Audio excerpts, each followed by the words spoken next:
വീണ്ടും reveal today മീഡിയയിലേക്ക് എല്ലാവരെയും സ്വാഗതം ചെയ്യുന്നു. ഞാനൊരു ദൈവദാസനായതുകൊണ്ട് ഞാൻ രാവിലെ പ്രാർത്ഥനയ്ക്കും ദൈവവചനത്തിനുമാണ് സ്ഥാനം കൊടുക്കുന്നത്. ഒരു സമയം കഴിഞ്ഞ് പത്രം വായിക്കത്തുള്ളൂ. രാവിലെ പത്രവാർത്തകൾ ഹൃദയത്തിൽ നിറയ്ക്കാൻ ഞാൻ ആഗ്രഹിക്കുന്നില്ല. എന്നാൽ പോലും അത് കഴിഞ്ഞ് പത്രം വായിക്കും, 1/4 മണിക്കൂർ പേപ്പർ വായിക്കുക. വായിക്കുന്ന കൂടുതലും സൈബർ ഫ്രോഡ്, അതായത് ധാരാളം പേര് വഞ്ചിക്കപ്പെടുന്നു.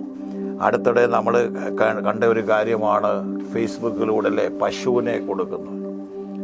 പെട്ടെന്ന് പത്രത്തിൽ എഴുതിയിരിക്കുന്ന ഇങ്ങനെയാണ്. പെട്ടെന്ന് ഇവർ ബന്ധപ്പെട്ടു, ഫോണിൽ വിളിച്ചപ്പോൾ നല്ല ശോഭയുള്ള നല്ല പശുക്കളെ പെട്ടെന്ന് പുള്ളിയെ വാട്സപ്പിൽ അതിൻ്റെ ഇട്ട് കൊടുത്തു. പുള്ളി ഇന്നത് ഓർഡർ ചെയ്യുന്നു. അത് കഴിഞ്ഞ് പെട്ടെന്ന് അവർ 1,00,000 രൂപ ആവശ്യപ്പെടുന്നു. പുള്ളി പെട്ടെന്ന് പൈസ ട്രാൻസ്ഫർ ചെയ്യുന്നു.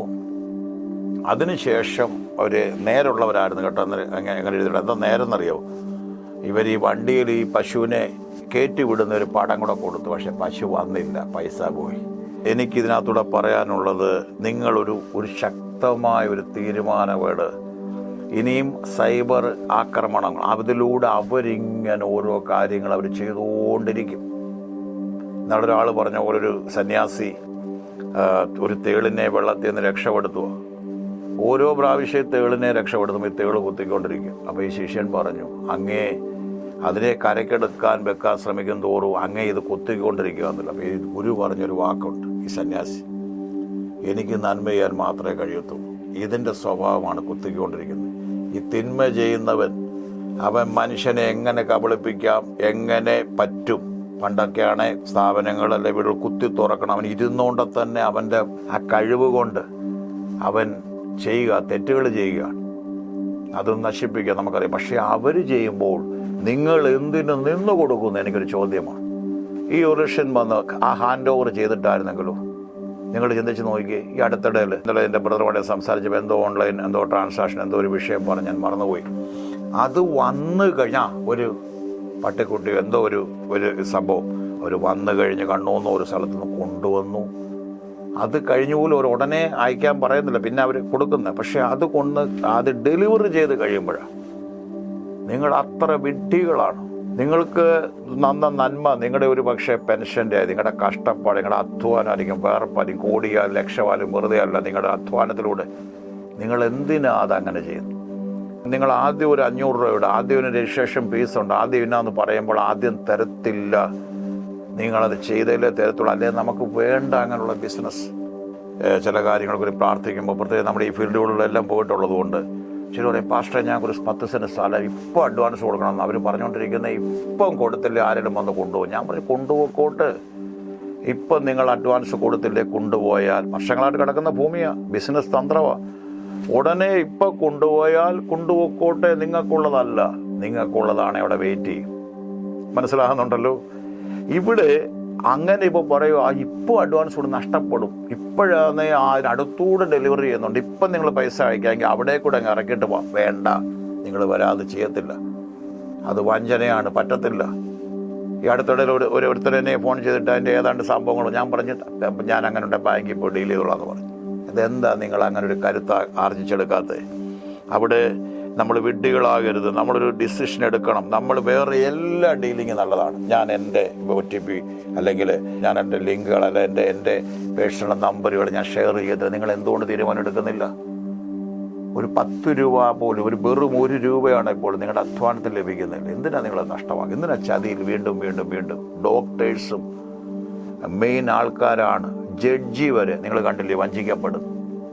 എന്താ ഇതിനകത്ത് വേറൊരു ആഗ്രഹം കൂടി അതിനകത്ത് കിടപ്പുണ്ട്. അതുകൂടെ പറയാം. വീണ്ടും സമ്പന്നാണ്, ഇരട്ടിപ്പിച്ചാരാ. അതുകൊണ്ട് ഇതെല്ലാം നഷ്ടമാകും. വേദോസിന് വചനമുണ്ട്, ധനികനാകാൻ ശ്രമിക്കുന്നവൻ വീണ്ടും കുറുക്ക് വഴികളുണ്ട്. എന്താണ് പല ബാങ്കുകൾ നഷ്ടപ്പെടുന്നത്? വീണ്ടും ഇത്ര ഇരട്ടി അവർ ഓഫർ ചെയ്യാണ്, ഇൻട്രസ്റ്റ് തരാം. അതൊന്നും ഗ്യാരണ്ടി ഇല്ല കുഞ്ഞുങ്ങളെ. ആ ചെറിയ ഇൻട്രസ്റ്റ് എന്തെങ്കിലും കൊള്ളാതിരിക്കും. നിങ്ങൾക്ക് ഉത്തരവാദിത്തമുള്ള ഒരിടത്ത് അല്പം കുറഞ്ഞാണെങ്കിലും അതവിടെ കിടക്കുന്നതാണ് സേഫ്. എന്തിനാ തന്ത്രങ്ങളിൽ പോയി? ആ ഡോക്ടറിൻ്റെ നമുക്കറിയാം, ആലപ്പുഴ അവിടെ ഭാഗത്തുണ്ട് 7 കോടി ഇന്ന് തൈവാൻകാരാണെന്ന് പറഞ്ഞാൽ എൻ്റെ ഭയങ്കര അന്വേഷണങ്ങൾ കാര്യങ്ങൾ നടന്നുകൊണ്ടിരിക്കുന്നു. ഞാൻ നിങ്ങളോട് ചോദിക്കുന്നത്, എനിക്കൊരു സാമാന്യ ബുദ്ധി ജ്ഞാനമില്ല. ശരീരത്തിലൊരു ബ്ലഡ് നിങ്ങൾ കൊടുക്കണം, നിങ്ങളുടെ അനുവാദമില്ല എടുക്കാനൊക്കെ ഒരാൾക്ക്. നിങ്ങളുടെ ഒരു അവയവം ഒരു അനുവാദം ഇല്ലാത്ത ഒരാൾക്ക് എടുക്കാനൊക്കെ. അതും അങ്ങനെയെങ്കിൽ നിങ്ങളുടെ നന്മ നിങ്ങളുടേതല്ലേ, നിങ്ങളുടെ അവകാശത്തിലല്ലേ. അല്ലെ നിങ്ങൾക്ക് അന്യായമായി നിങ്ങൾക്ക് കിട്ടിയാണ് നിങ്ങൾക്ക് ആർക്കെങ്കിലും ദാനം കൊടു, ഏതെങ്കിലും ഓർഫണേജ് അല്ലെ ഒത്തിരി പ്രസ്ഥാനങ്ങളുണ്ട്, നിങ്ങൾ അങ്ങനെ കൊണ്ട് കൊടു. എന്തിനാണ് നിങ്ങൾ ഈ കള്ളന്മാർക്ക് കൊടുക്കുന്നത്? അതെന്താണ്? വീണ്ടും വീണ്ടും വഞ്ചിക്കപ്പെടുന്നത് നിങ്ങളെ വഞ്ചിക്കാമെന്നുള്ളത് കൊണ്ടില്ലേ. ഈ പോലീസ് വേഷത്തിലും അല്ലെ പല കാര്യങ്ങളിലും അല്ലെ എന്തോ അതിന് പറയുന്നത്, ഈ ഫ്രോഡായിട്ട് വരുമ്പോൾ നിങ്ങൾക്ക് ആ ഒരു കാര്യത്തിൽ നിങ്ങൾ എന്തിനാ ഭയപ്പെടുന്നു? നിങ്ങൾക്ക് അവിടെ നല്ല തീരുമാനങ്ങൾ എടുക്കാൻ നിങ്ങളുടെ ഹൃദയത്തിൽ തന്നെ നോന്നൊരു തീരുമാനം നിങ്ങളുണ്ടെങ്കിൽ ഇല്ല, ആ ഒരു കാര്യത്തിൽ കാണാതെ ഞാനത് ചെയ്യത്തില്ല. അല്ലെ പോട്ടൊരു ചെറിയ എമൗണ്ട്, ഒരു രജിസ്ട്രേഷൻ 500 രൂപ 1000 രൂപ അതുപോലും കളയണമെന്ന് ഞാൻ പറയുന്നില്ല. അങ്ങനെയാണെങ്കിൽ എന്തുകൊണ്ട് ഈ വഞ്ചിക്കപ്പെടരുത്, വഞ്ചിക്കപ്പെടരുത്, വഞ്ചിക്കപ്പെടരുത് വീണ്ടും വീണ്ടും പറയുകയാണ്. ഒറ്റ തീരുമാനം നിങ്ങൾ എടുത്താൽ മതി. എല്ലാം നല്ലതാണ്, നിങ്ങളുടെ പ്രസ്ഥാനം നല്ലതാണ്, എല്ലാം ശരിയാണ്. പക്ഷേ ഞാൻ അങ്ങനെ ചെയ്യാൻ തയ്യാറല്ല. കാണാതെ എഗ്രിമെൻ്റ് ചെയ്യാതെ അല്ലെങ്കിൽ ഇന്ന വരാതെ ഇല്ല, ഞാൻ ആ കിടക്കുന്ന പൈസ കൊണ്ട് വിട്ടുതരാൻ ആഗ്രഹിക്കുന്നില്ല. നിങ്ങൾ അങ്ങനെയുള്ള കാര്യങ്ങൾ നിങ്ങൾ വിശ്വസ്തരായിരിക്കണം. നിങ്ങളോട് തന്നെ നിങ്ങൾക്ക് ദൈവം തന്ന നന്മയായിരിക്കും, അത് നിങ്ങൾ വിശ്വസ്തരായിരിക്കണം. ഒരിക്കലും നഷ്ടപ്പെടാൻ നിങ്ങൾ അനുവദിക്കരുത്. അത് നിങ്ങൾ സൂക്ഷിപ്പുകാരായിരിക്കണം. നിങ്ങളുടെ ഒരു 100 രൂപയുടെ എങ്ങനെ ചിലവാക്കേണ്ടത് നിങ്ങളത് തീരുമാനിക്കുക. അത് കള്ളന്മാർക്ക് ഇവന്മാർക്ക് തട്ടിപ്പാർക്ക് കൊടുക്കാനുള്ളതല്ല. നിങ്ങൾ ശ്രദ്ധിക്കണം. അബദ്ധങ്ങളും അമളികളും വരാം. അറിഞ്ഞുകൊണ്ട് ചെയ്യുന്ന തെറ്റ് വലിയ പാപമാണ്. ഒരിക്കലും നിങ്ങൾ ഒരു പക്ഷേ ആ കേസിലൂടെ കാര്യങ്ങളൊക്കെ പോകുമ്പോൾ മടക്കി കിട്ടുമായിരിക്കും. പക്ഷെ അങ്ങനെയുള്ള വഞ്ചന നിങ്ങൾ കൊടുങ്ങരുത്.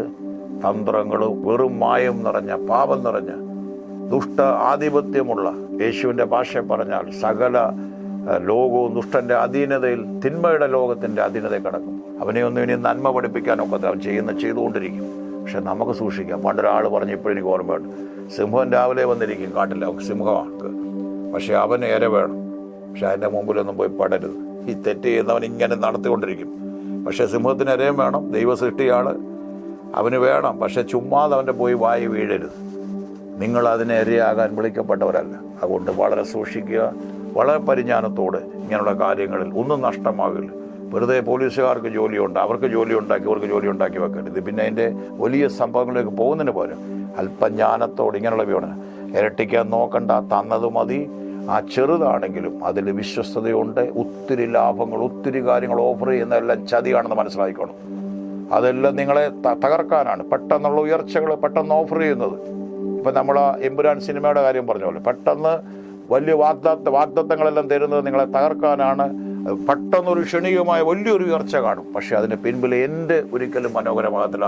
അതിൻ്റെ പിൻപിൽ ലൂസിഫറാണ്, അതിൻ്റെ പിൻപിൽ സാത്താനാണ്, അതിൻ്റെ പിൻപിൽ തകർച്ചകളാണെങ്കിൽ, അതിൻ്റെ മുൻപിൽ ഇരുട്ടിൻ്റെ ശക്തികളാണെങ്കിൽ അതൊരിക്കലും നന്മയിലേക്കല്ല, തകർച്ചയിലേക്കാരും പരാജയത്തിലായിരിക്കും. അതുകൊണ്ട് ബി കെയർഫുൾ. ദൈവം നിങ്ങൾക്ക് അതിന് ശക്തി തരട്ടെ. സ്നേഹിക്കുന്നുകൊണ്ടാണ് ഞാനിങ്ങനെ വീഡിയോ എടുത്തത്. ദൈവം സഹായിക്കട്ടെ. കാണും വരെ സർവശക്തനായ ദൈവം അവൻ്റെ ചരട് നിങ്ങളെ സൂക്ഷിക്കേണ്ടത്. അനുഗ്രഹമാണെങ്കിൽ ഷെയർ ചെയ്യാനും ധാരാളം പേരിലേക്ക് ഇത് എത്തിക്കണം. നിങ്ങൾക്ക് ബാധ്യതയുണ്ട്. അറിയാവുന്ന കാര്യങ്ങളാണ്, ഒന്നുകൂടി ഓർമ്മിപ്പിച്ചെന്ന് മാത്രം. ദൈവം സഹായിക്കട്ടെ.